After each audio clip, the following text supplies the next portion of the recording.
I stared in disbelief at the small rectangular box nestled between the seats of Trent's car.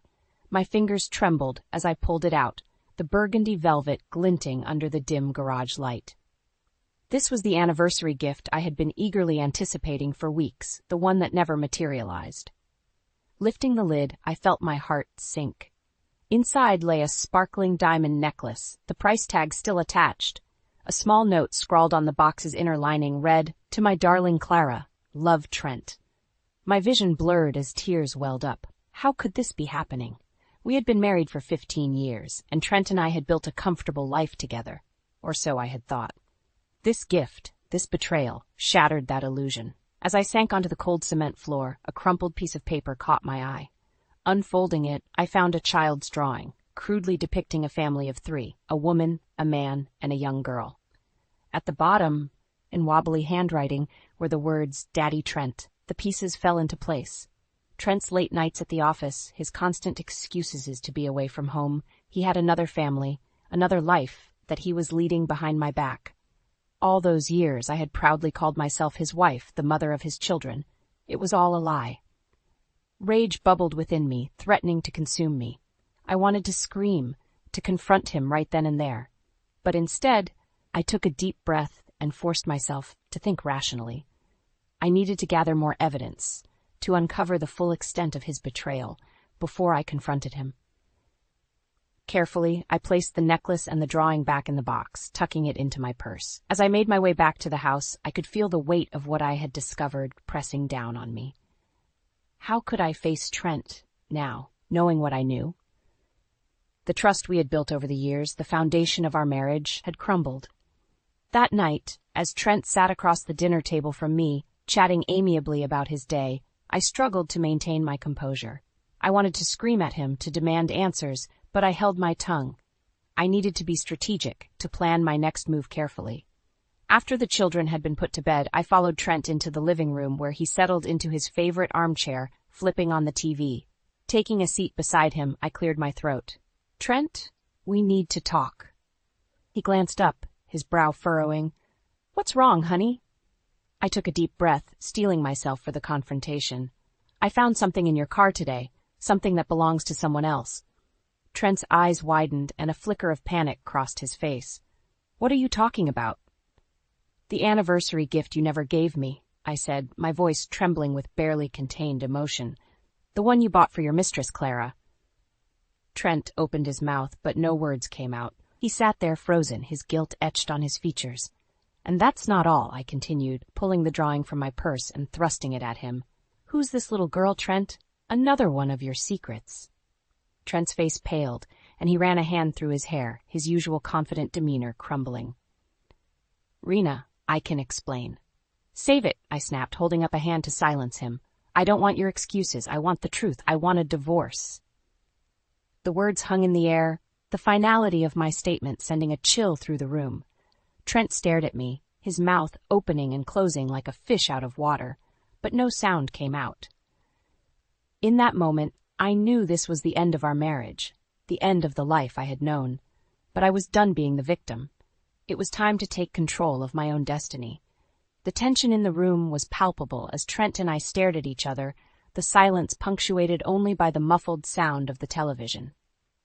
I could see the cogs turning in his mind, scrambling to come up with some feeble excuse, but I was done listening to his lies. "Well?" I snapped, my hands clenched tightly in my lap. "Aren't you going to say anything?" Trent cleared his throat, his eyes darting around the room, anywhere but meeting my gaze. "Rena, I'm sorry. I never meant for this to happen." "Sorry?" I scoffed, the bitterness in my voice cutting through the air. "You're sorry? Do you have any idea how much this hurts? How much you've betrayed me and our family?" He winced, his shoulders slumping, and I knew I had struck a nerve. "Good. Let him feel the weight of his actions." "It's not what you think," he mumbled, his gaze fixed on the floor. "It's a complicated situation." I let out a humorless laugh. "Complicated? Trent, you're having an affair and you've got another child. How is that in any way complicated?" He opened his mouth, then closed it again, his brow furrowed in a futile attempt to find the right words. I watched as the realization dawned on him. There was no way to spin this, no way to make it sound even remotely acceptable. I don't know what to say, he finally admitted, his voice barely above a whisper. Say? I leaned forward, my eyes blazing with fury. How about you start by admitting that you're a liar and a cheater, that you've been living a double life, betraying our marriage and our family? Trent flinched, and I knew I had struck a nerve. Good. Let him feel the weight of his actions. Rena, please, he pleaded, reaching out to me. I know this looks bad, but don't you dare touch me, I snarled, jerking away from his outstretched hand. You lost the right to do that the moment you decided to stick your dick in someone else. Trent's face flushed, and he opened and closed his mouth a few times, like a fish out of water. I took a grim satisfaction in seeing him squirm, his usual air of confidence and control completely shattered. I don't know what to say, he finally managed, his voice trembling. That's the problem, Trent, I said, my voice dripping with disdain. You've said enough. Now it's time for you to listen. I reached into my purse and pulled out the box containing the diamond necklace, tossing it onto his lap. This is your darling Clara's gift, isn't it? And this, I dropped the child's drawing on top of the box, is your other family, isn't it? Trent stared at the items, his face a mask of shame and guilt. I watched as he ran a hand through his hair, a nervous tic I had come to recognize over the years. Rena, I can explain. No, I cut him off, my voice firm. I don't want your explanations. I want a divorce. The words hung in the air, heavy and final. Trent's eyes widened, and for a moment I saw a glimpse of fear in them. Good. Let him be afraid. A divorce? He sputtered. But what about Evelyn? You can't just abandon her. She needs us. I felt my jaw tighten, the mention of my insufferable mother-in-law only fueling my anger. Don't you dare try to guilt me, Trent. Evelyn is your problem now. I'm done being the dutiful wife and caretaker. It's time for you to take responsibility for your actions. Trent opened his mouth, but no words came out. He sat there staring at me with a mixture of disbelief and desperation, and I knew in that moment that the balance of power had shifted. I was no longer the victim, but the one in control. In the days that followed my confrontation with Trent, I felt a sense of renewed purpose. The initial shock and heartbreak had given way to a steely determination to take control of my life. I started freelancing again, leveraging my marketing expertise to build up a stable income stream. Trent, of course, was less than thrilled about this, insisting that my place was at home, caring for Evelyn and the children. Rena, you can't just abandon your responsibilities, he would argue, his brow furrowed in frustration. Evelyn needs you, and the kids need a stable home. I would simply fix him with a hard stare, my lips pressed into a thin line. Trent, I'm not abandoning anyone. I'm taking care of myself for a change. You can handle Evelyn and the children. After all, you seem to have plenty of experience juggling multiple families. The jab would instantly wipe the self-righteous expression off his face, and he would sulk off, muttering under his breath. I took a grim satisfaction in knowing that I had the upper hand now, that I held the power to make his life just as miserable as he had made mine. As I worked tirelessly, building up my freelance business, I also made it a point to thoroughly document Trent's misdeeds. I combed through our financial records, uncovering a trail of suspicious expenses. Expensive dinners, lavish gifts, even a down payment on a second apartment. It was clear that Trent had been pouring a significant amount of our family's resources into maintaining his secret life with Clara. Armed with this evidence, I began to quietly siphon funds into a separate account, stashing away money for my own future. Trent, of course, remained blissfully unaware of my activities, too focused on his own devious schemes to pay much attention to our household finances. As Evelyn's health continued to decline, Trent's neglect of her became increasingly evident. I would often arrive home to find the house in disarray, Evelyn's needs unattended to. It infuriated me, but I remained outwardly calm, biding my time and carefully planning my next move. One particularly trying day, I arrived home to find Evelyn sitting in her wheelchair, her hair disheveled and her clothes stained. Trent was nowhere to be seen, and when I asked Evelyn where he was, she merely shrugged, her eyes glazed over with a mix of confusion and resentment. That no-good son of mine is off doing God knows what, she grumbled, her voice laced with bitterness, leaving me here to rot just like he does every day. I bit my tongue, swallowing the retort that threatened to spill out. Instead, I gently helped Evelyn into the bathroom, carefully bathing and dressing her. As I brushed her hair, I couldn't help but feel a pang of sympathy for the old woman. Beneath her caustic exterior, she was just as much a victim of Trent's betrayal as I was. Later that night, as Trent stumbled in, reeking of alcohol and the familiar scent of Clara's perfume, I confronted him. "Trent, we need to talk about Evelyn. She's not doing well, and you're hardly ever here to help." He waved a dismissive hand, his gaze unfocused. "Evelyn's fine, Rena. She's got you to take care of her, doesn't she? That's what you're here for, after all." I felt my blood boil, but I forced myself to remain calm. "Trent, this isn't sustainable. Evelyn needs more attention and care than I can provide on my own. We need to start looking into assisted living options for her." Trent's eyes widened and he shook his head vehemently. "Absolutely not. I'm not putting my mother in some home. She belongs here with her family." "Then you need to start being a part of this family, Trent," I retorted, my voice strained. "Evelyn is your responsibility too, and you're failing her just as much as you're failing me and the kids." He opened his mouth to argue, but I held up a hand, silencing him. "I'm done discussing this. I've already started looking into options for Evelyn, and I'll be making the necessary arrangements, with or without your input." Trent glared at me, his jaw clenched, but I could see the hint of fear in his eyes. He knew I was serious, that I was no longer willing to be the dutiful wife and caretaker. I was taking control of my own life, and there was nothing he could do to stop me. As Evelyn's demands grew more and more taxing, I found myself increasingly isolated. Trent's disinterest in his mother's care only intensified, and he spent more and more time with Clara, leaving me to shoulder the burden alone. I would come home to find Evelyn in her wheelchair, her medications scattered on the floor and her dinner untouched. She would berate me endlessly, her sharp tongue lashing out with a venomous fury that only added to my exhaustion. "Where's that useless son of mine?" she would snarl, her eyes narrowed to slits. "Off gallivanting with his whore, no doubt.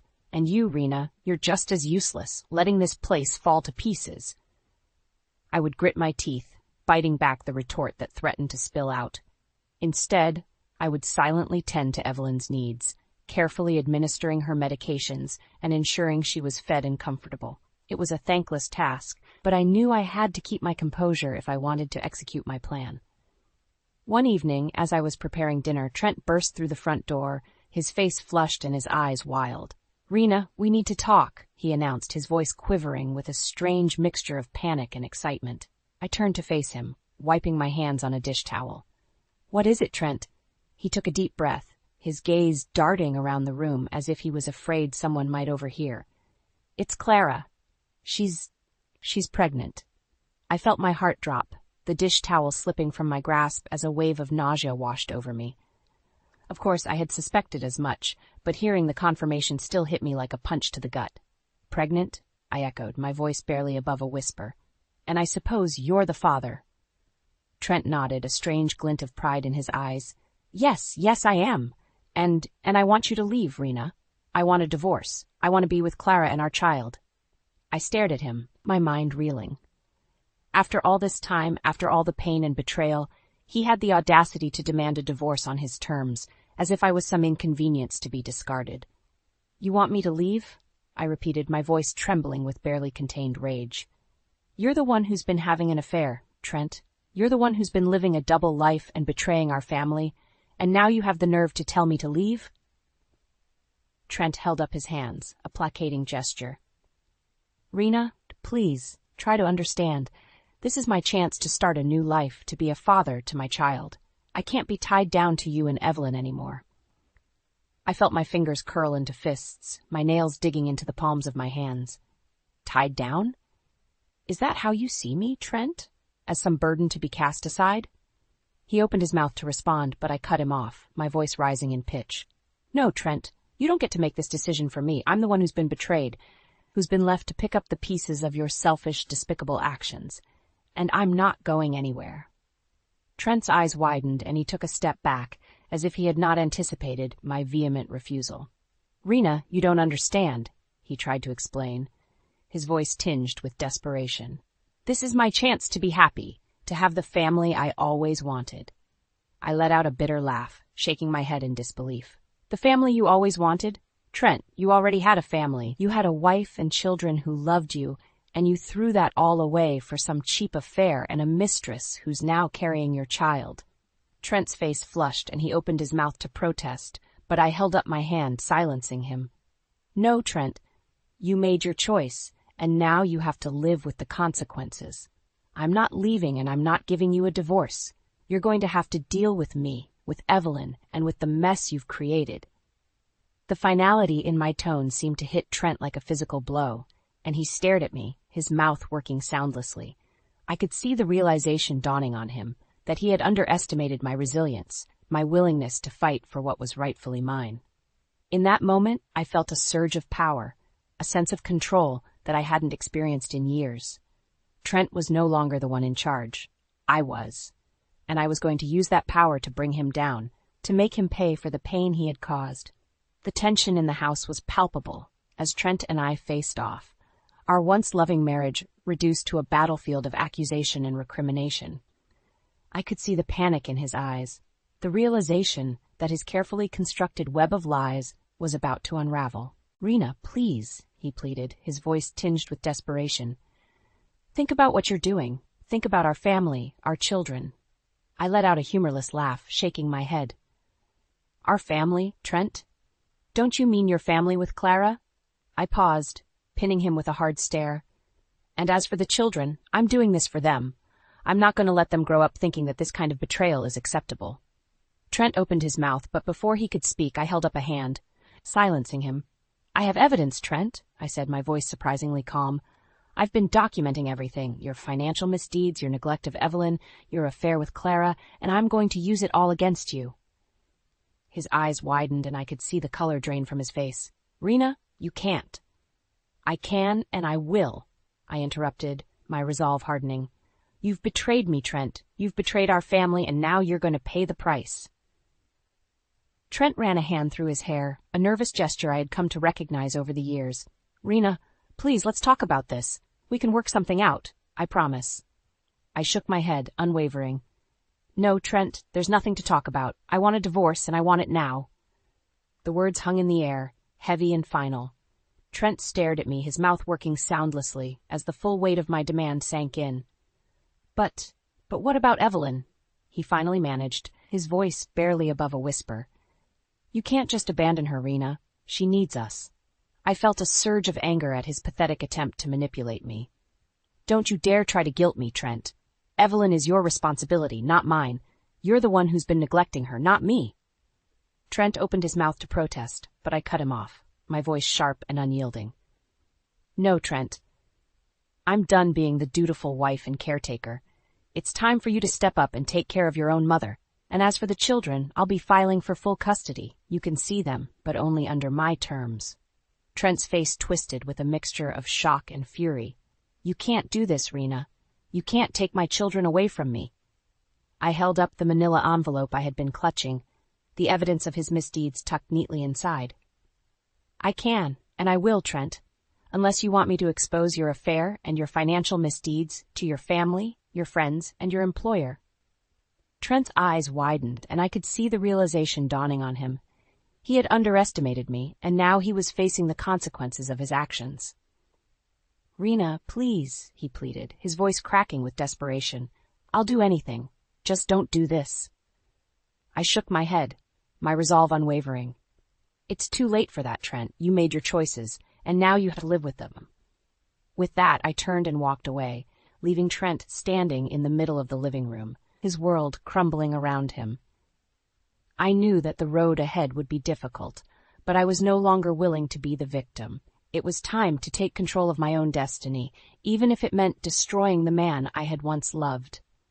The air was thick with tension as Trent and I faced off in the middle of the living room, the evidence of his betrayal clutched tightly in my hand.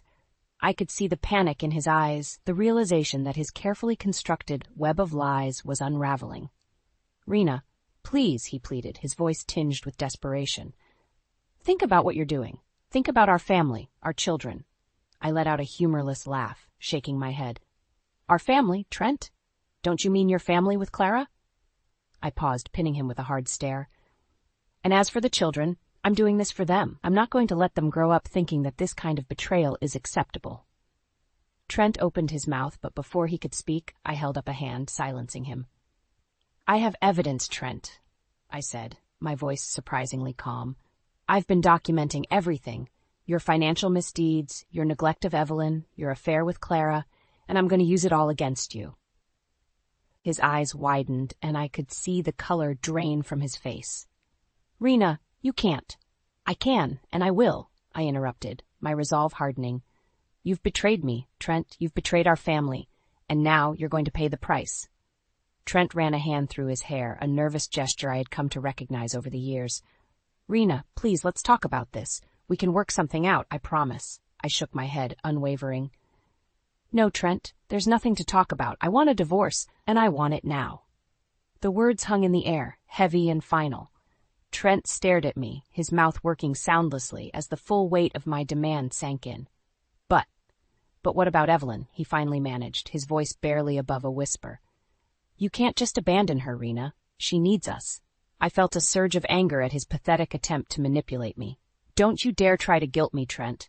Evelyn is your responsibility, not mine. You're the one who's been neglecting her, not me. Trent opened his mouth to protest, but I cut him off, my voice sharp and unyielding. No, Trent, I'm done being the dutiful wife and caretaker. It's time for you to step up and take care of your own mother. And as for the children, I'll be filing for full custody. You can see them, but only under my terms. Trent's face twisted with a mixture of shock and fury. You can't do this, Rena. You can't take my children away from me. I held up the manila envelope I had been clutching, the evidence of his misdeeds tucked neatly inside. I can, and I will, Trent, unless you want me to expose your affair and your financial misdeeds to your family, your friends, and your employer. Trent's eyes widened, and I could see the realization dawning on him. He had underestimated me, and now he was facing the consequences of his actions. Rena, please, he pleaded, his voice cracking with desperation. I'll do anything, just don't do this.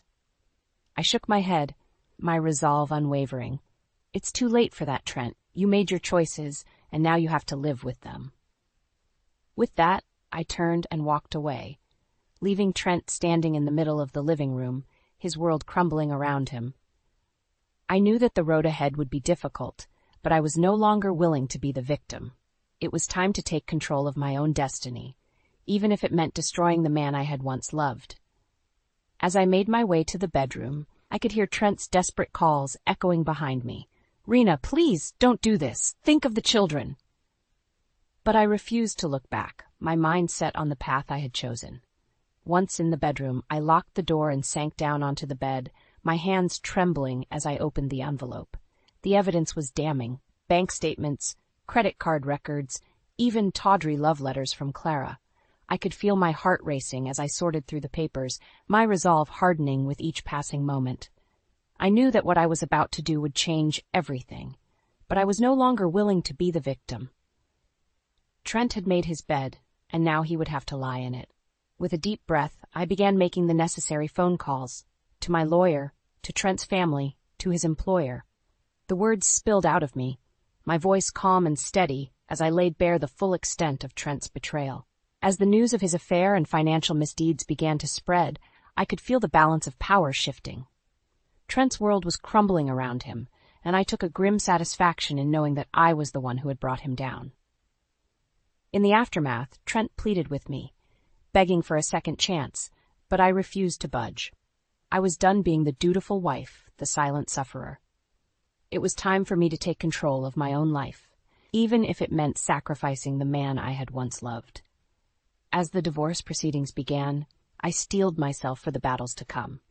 I knew that the road ahead would be difficult, but I was ready to fight for my freedom, for my children, and for the life I deserved. The divorce proceedings were a whirlwind of emotions and legal maneuvering, but I remained steadfast in my determination to reclaim my life. Trent, once the confident breadwinner of our family, now found himself on the defensive, his carefully constructed facade crumbling under the weight of my evidence. During the heated negotiations, Trent made one last-ditch effort to sway me, appealing to my sense of duty and responsibility. Rena, think of Evelyn, he pleaded, his eyes desperate. She needs us, both of us. You can't just abandon her. I leveled him with a cold stare, the memories of his neglect and betrayal fueling my resolve. Evelyn is your responsibility, Trent, not mine. You've made it clear where your priorities lie, and they don't include your family. Trent opened his mouth to protest, but I held up a hand, silencing him. No, Trent, I'm done being the dutiful wife and caretaker. It's time for you to step up and take care of your own mother. As for the children, I will be filing for full custody. You can see them, but only under my terms. The color drained from Trent's face, and I could see the panic setting in. He knew that he had lost, that the once formidable control he had wielded over our lives was slipping through his fingers. With a trembling hand, he reached into his pocket and produced a set of keys. Fine, Rena. Take the house. Take the kids, but promise me you'll at least let me see them occasionally. I regarded him coolly, my lips pressed into a thin line. Of course, Trent, but understand this. I will not tolerate any more of your lies or your betrayals. If you so much as set a foot out of line, I will make your life a living hell. Trent flinched, his shoulders slumping in defeat. I understand, he mumbled. As the divorce was finalized, I felt a sense of relief wash over me.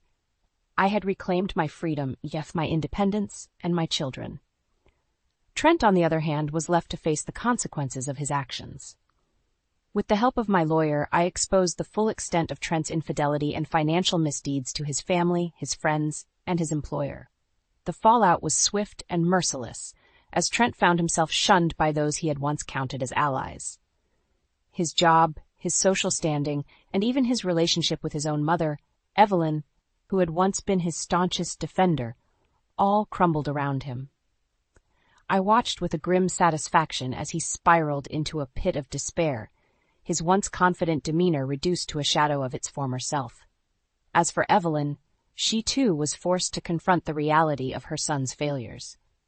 With Trent no longer able to provide for her, she reluctantly agreed to move into an assisted living facility, where she would receive the care and attention she so desperately needed.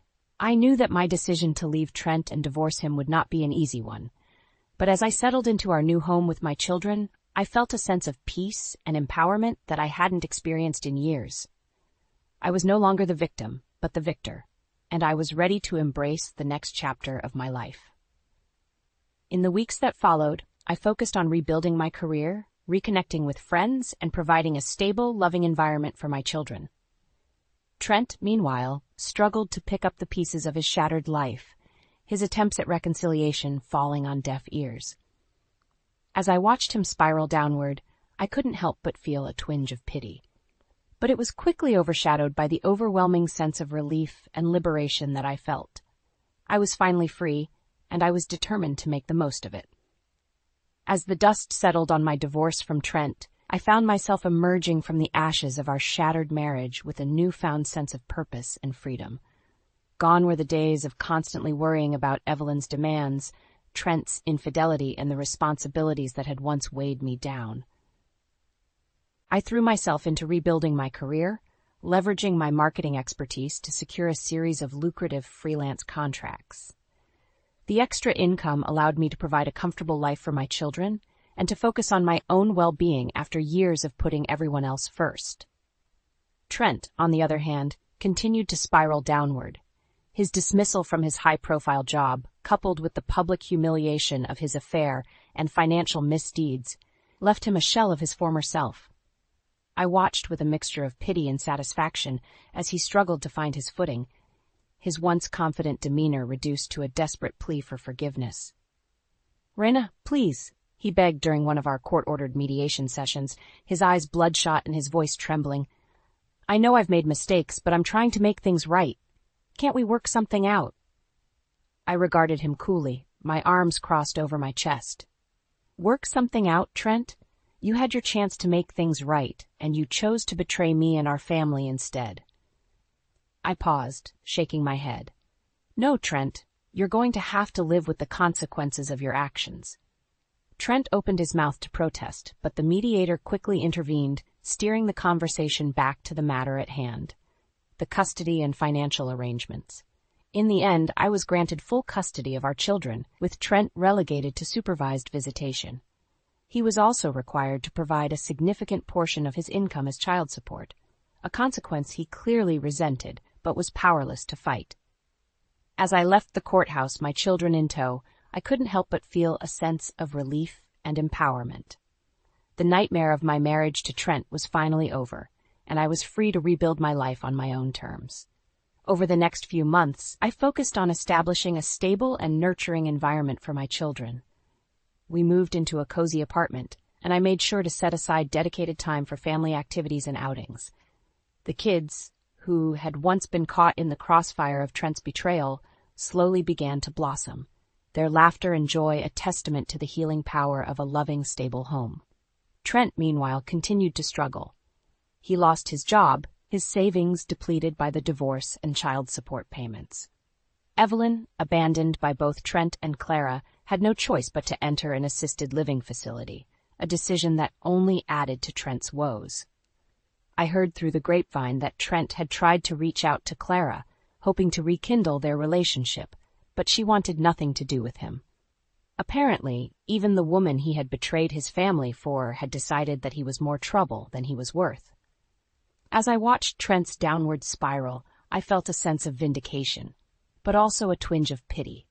He had lost everything: his family, his career, his social standing. And while a part of me couldn't help but feel a measure of satisfaction in his comeuppance, another part of me recognized the pain and anguish he must be experiencing. But I quickly pushed those thoughts aside, focusing instead on the bright future that lay ahead of me and my children. We had weathered the storm of Trent's betrayal, and we were stronger for it. And as I looked towards the horizon, I couldn't help but feel a sense of excitement and anticipation for what the future had in store.